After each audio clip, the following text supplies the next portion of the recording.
Hey. Hey, how are you? Nice to see you. Wow. I'm in the market for a lesson when it comes to filleting fish from an expert like yourself. Well, we can do that. We fillet fish all day long here.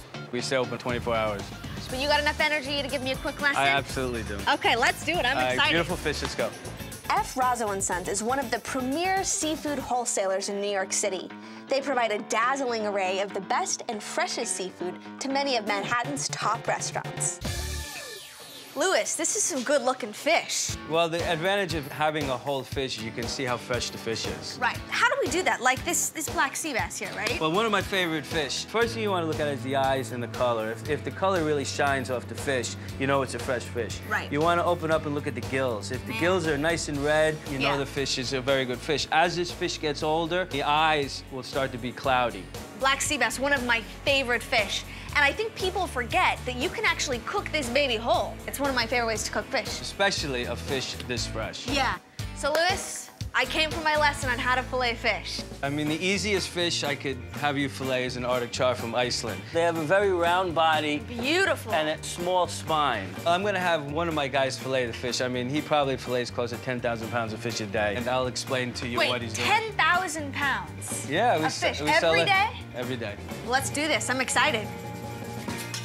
I want to introduce to you Michael. Mike. Hi. How's it going? Good, thank you. The most important thing when you're filleting lots and lots of fish is to get a good percentage out of the fish. So the first thing is you want to come close to the head as possible so you're not leaving any meat on the neck. Got it. And then you're going to come down the backbone of the fish. So it's almost like a guide. The bones are a guide. You're looking good, Michael.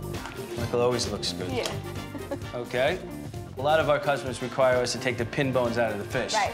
Okay, so now, Kelsey, Yes. you're on.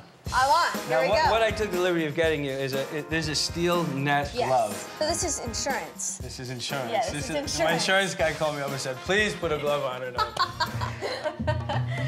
Get on an angle. Okay. Now I'm gonna follow along the spine here, using kind of the tip of the knife, right? Use the tip of the knife as the kind of the guide. Look at that. Not too bad. Take it off. Okay. Now this is not so bad, right? No, I give you a lot of credit. Right? And now for those pin bones. There we go. I got one. There you go. Yeah. There's about 100 more. You know, Louis, you know what this is like? This is like plucking your eyebrows. Nobody's ever plucked my eyebrows. That's because you have no women working here who would know that this is exactly what it's like. Now, the other side of the fish is generally a little harder. You want to put the head towards me. Michael, she's doing a good job. Maybe she'll take over my position. Yeah, I don't think so, Michael. Let's see what the damage is. Oh, missed his belly there. This is called leaving the meat on the bone right here. Well, look how good this looks. Yeah, it looks, except for the little ski slope, but that's okay. For the first time, not too bad, right? I absolutely Not too think bad. so, yeah. Sorry, little guy. After my visit to Louis, I can't wait to take back the Arctic char to get a nice crispy skin fillet. This definitely satisfies my craving for fish, but I think I've got a craving for oysters as well. Luckily, Louis showed me how to shuck my own oysters. Most times, people rely on going to their favorite restaurants to enjoy oysters and whatnot, but this is something you can enjoy at home, right? I think people are a little afraid of actually opening the oyster themselves. Yes, absolutely. See, what we have here are 3 different types of oysters. We have a Kumamoto oyster from Washington State. They're the most expensive oyster. Wow. We have a Beausoleil oyster from New Brunswick, Canada. And we have a Blue Point oyster from Long Island. Because they're the larger oyster, are the easier oyster to open up. So the muscle is at the base, which is holding the shell down. Got it. And that's what we're severing. That's what we're severing. Okay. The fresher the oyster, the muscle is still stronger. And then you open it up like so. Here we go. Okay.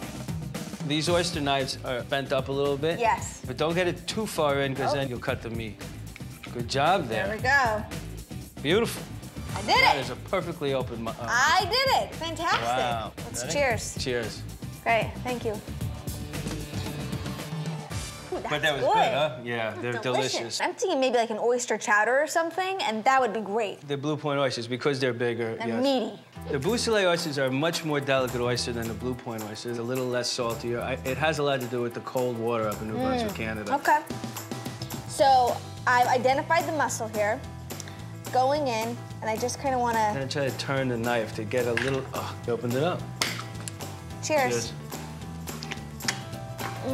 It's a really, really delicate flavor. Right, and it goes great with champagne. Squeeze a lemon on that? Yeah, fireplace. That's fantastic. You're cooking up a romantic evening, aren't you, Louis? I'm trying. Ladies' man over here. Okay, so Kumamoto oyster generally will have a deep pocket on the oyster. That. Yeah. And why the chefs like it is because the meat will rest in a pool of liquid. Yeah. They're a little bit harder to open up because the shells are so delicate. Okay.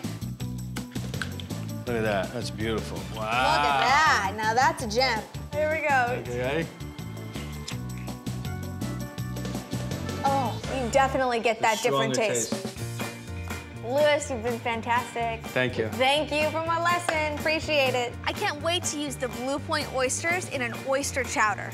The fact that they're so meaty is going to make them perfect.